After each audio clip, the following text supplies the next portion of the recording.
Hi, I'm Eric Weeden, a seasoned go-to-market software executive, team builder, and a catalyst for revenue growth. My journey is fueled by a profound passion for ushering in a new era of dental healthcare through cutting-edge AI technology.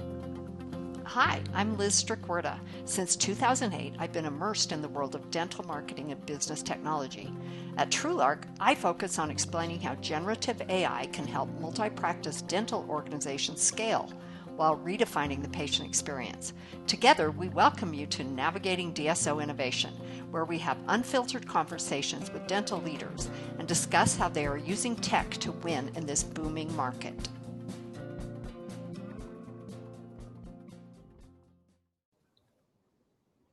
Hello, everyone. Today on the show, we have Rajeev Bhatia, the founder and CEO of BPK Tech. BPK Tech specializes in delivering tailored software development and business solutions. Originally from India, Rajeev now calls the USA home. In addition to his work at BPK, Rajeev is also deeply committed to making a positive impact through his involvement with the PKB Foundation, a nonprofit dedicated to helping those in need. Welcome to the show, Rajeev. We are delighted to have you. Thank you, Eric. Thank you, Liz. Good to be here. Awesome. Okay, well, let's get started. Unless you want to add anything to that intro, dental has traditionally not been the easiest market to break into for tech companies. So first off, just kind of let us know what it's been like building a software business in the dental and DSO industry.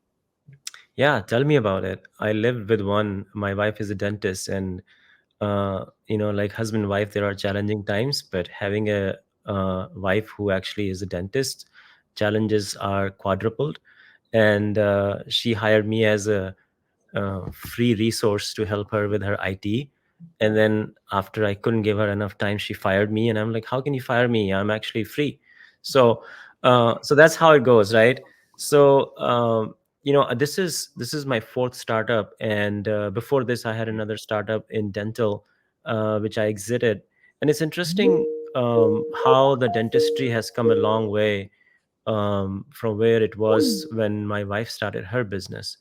And a lot of innovation is happening. There's still a lot more to be done, but where things are today, of course, there's a lot more we can do, but we've come a long way. Rajeev, on that note, on the innovation, where have you seen the most progress made since the time that your wife first got started to where we are today? I mean, if you look at just the basic things like, communication software, there was only one choice. I think it was like Lighthouse 360. And look at now. I mean, like no one is building any communication software. It has become commodity, especially patient relationship management, right? Back in those days, no one knew about AI. Now AI is everywhere. It's solving a lot of problems, right? You look at robotic process automation, where all the menial tasks that staff does today, all the grunt work that's being automated. You look at revenue cycle management. It's like it was just non-existent back in those days, and now things are much more different. Right. So I understand one of your first solutions or tools had to do with insurance verification. Was that correct? Yes. So there is quite a bit of problems that are still not yet solved in dentistry. One is data, which is, you own the practice, and you have a practice management system that you work with, and yet it's hard to get the data out. And so in order to do anything, you need to know what your data looks like. And that was a common problem that every dental office, and especially PE founded DSO companies face. And so when I started looking into this, I was like, how can we make it easy for dental offices?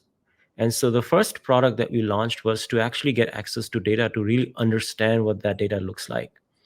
And then after that, we started to work with a lot of dental ecosystem companies. And by that, what I mean is providers to dental suppliers to manufacturers to dental software companies that supply software to dental offices, and then to payers. And we started to see a common theme. Number one, data. It's just hiding away in practice management systems. So we had to get access to the data. Once we got access to the data, we're like, what are the main common problems that everyone is trying to solve but no one has solved? And revenue cycle was one area where we felt that there was an urgent need that a problem had to be solved, and that's where we went in. Rajeev, is it pretty easy to get DSOs on board with new technology, for example, related to revenue cycle management, or is there a large educational process to get buy-in, to get DSOs that are quite frankly maybe not used to all this new technology? Maybe they aren't even aware of what's available. What does that process look like for you? I think it all, I'm gonna say, I hate to say it, but it depends. I think Yeah. some of the DSOs that are trying to build a platform, and they want to make everything automated as much as possible so that their labor costs are significantly reduced, not because they don't want to hire labor, but because they just can't find labor, right? Mm. And so Yeah. so automation is the key. And how far can you go with the automation, right? I mean, if you just look at within revenue cycle operations, there are different ways how you look at revenue cycle. A lot of people call it very broad. I mean, for us, from our product perspective, from our software solutions perspective, we call it insurance verification, claim management, and then payment posting. And so from an insurance verification perspective, that's probably the grunt work, the most grunt work, because you look at the data that you get from clearinghouses through payer portals, or you get no data from both those places, and then you have to call insurance companies. So it's just really frustrating and it's fragmented. And that's where we wanted to go in there and solve that problem, to see how easy can we make it so that customers don't have to lift a finger. Well, they do, but reduce the overall workload so that they can get most amount of data, so that they can make a better decision on what their claim would look like. So, as I'm listening to you, I'm thinking of different areas where they get ROI. It helps ease their hiring challenges, because that's been bad for years. Even then, since COVID, even harder to hire. And then, just the gains in efficiencies. But what are some other areas where they get a return that maybe are not so obvious? So there are a lot of different places. For example, if you look at a DSO that has a practice that has like 10 different practice management systems, right? Trying to get data from those 10 practice management systems to make it look like, patient data from one practice management system and patient data from another practice management system, you are speaking, French and Spanish, and then trying to convert that into English. That's an upheaval task. And that's where we come in, where we help a lot of DSOs build up their data solutions, because they are trying to get the data and then marry it with their labor report from their ERP system or their, payroll system, and then trying to figure out what is my productivity in my office. And it's really hard. If you look at other industries, it's much simpler. And why is it harder here? Because of access to data, and it's just complicated. And a lot of DSOs, they don't want to invest, or they don't understand the value of investment. And that's where it becomes our job to actually show them the ROI in terms of, look, once you're able to measure what really matters, you will be able to make better decisions. Now you're making decisions based on gut feeling. And you know what happens when you make a decision on gut feeling. Right. Often Very true. Absolutely. So with that being said, Rajeev, looking at the DSO landscape, would you say 10 or 25% are on target, with being able to take advantage of data, or is it less than that? Where are we at in the curve of kind of adoption and utility? So last year we did a survey. We called in around 330 DSOs, and the goal was to break it up into three buckets. One was anywhere from 1 to 25 clinic. The second was from 25 to 100 clinic, and then the third bucket was 100 to 500 clinic. Anything above 500 we didn't call, because they don't respond to us, or second, they just have their own large tech teams.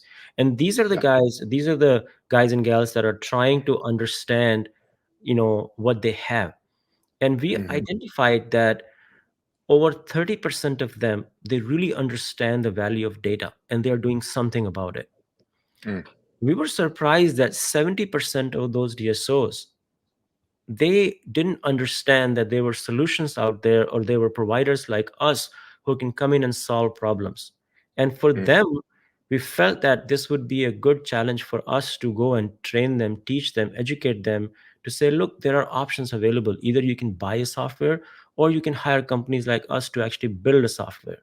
And so when we start to go out there and when they start to see the value, they're like, oh, I understand what my productivity costs are, what my supply costs are, what my lab Mm. costs are. And then they start to look at where are the avenues to either improve efficiencies, reduce cost, or a combo of both. So I would imagine that, it takes quite a bit, or at least some bit of customization for each of your clients. Can you give any examples of kind of some more unique problems different, multi-practice groups or DSO have, that where you were able to customize your software for their particular process? Yeah. So let me just step back. Uh, we we have two companies. BPK Tech is a company that builds tailor-made software, and that's where we do a lot of different projects. And then we have another brand called Dentistry Automation that sells API products as well as revenue cycle products to customers, mostly to DSOs. The first company, BPK Tech, which is where we are building tailor-made software, we do all kinds of projects. For instance, recently we finished a project about doctor compensation system. Mm. In there, we built something very unique where, if you've ever worked for a DSO, when you are hired to a DSO, if you're a fresh grad, you get put on a different pay package, and then once you get experienced, then you go on to a percentage based of the revenue that you bring in. And then there are other rules and regulations if you become a partner. So there is a lot of different combos. So we built that doctor compensation system for a DSO, and it was so complicated because every acquisition that the DSO would do had a different Mm-hmm. negotiation and will have different rules, right? Recently we worked on another project called Hygiene Powerball, and the idea was that if the overall revenue of the clinic, because of hygiene and doctors involvement and scheduling involvement, if it hits a certain number, each of the staff member will get a certain incentive. So Mm. again, those are somewhat related. We recently worked on a data warehouse project where we built a very large data warehouse for a DSO, where they could pull data from, ERP system like Sage or Intact or NetSuite, or from ADP or from payroll provider like Paychecks. And we were able to pull the data from their practice management system, from all of these places, Google, as well as some other marketing systems, and build a solution through which they could actually have an insight into what's going on inside their data. So just wide variety of things that we do, not only in here, but also in AI and machine learning, where we're seeing that a lot of these DSOs are investing a lot of time and money into building a platform, building solutions, because they know that it's going to have a much greater ROI for them, and they would need less resources to do what they want to do. Mm-hmm.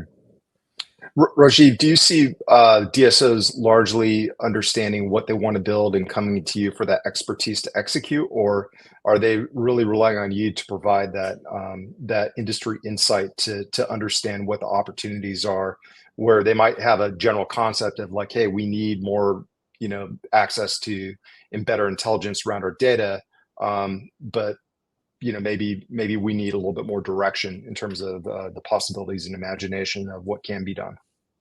I think it's a mixed bag. I would say there are a lot of, I just talked to a DSO, and they're owned by a PE firm that has probably 3 DSOs in their kitty. And they are very tech savvy. They know exactly what they want. And so we are helping them, solve some of their problems. And then I also talked to another DSO that has no technology member on their staff. And so Mm-hmm. we advise them to actually hire a technology member or use our services or our partner services to look at the lay of the land within their DSO, and then understand what are some of the challenges that they're facing, because we're a vendor for them, but we want to be a partner with them. That's our approach.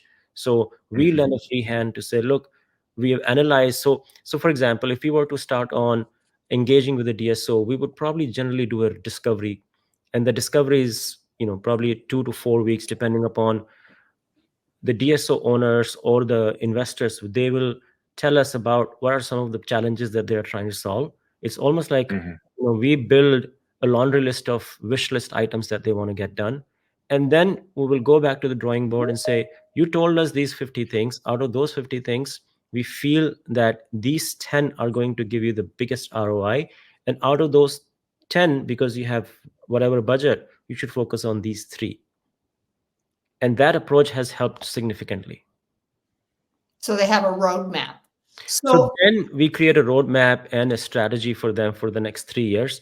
And then depending upon their priorities and budget, they will then accordingly adjust what items they want us to work on, or they want their internal teams to work on. And we're not in it to make the buck. We are in it to make sure that they're successful in transforming their company to the next level using automation and workflow automation.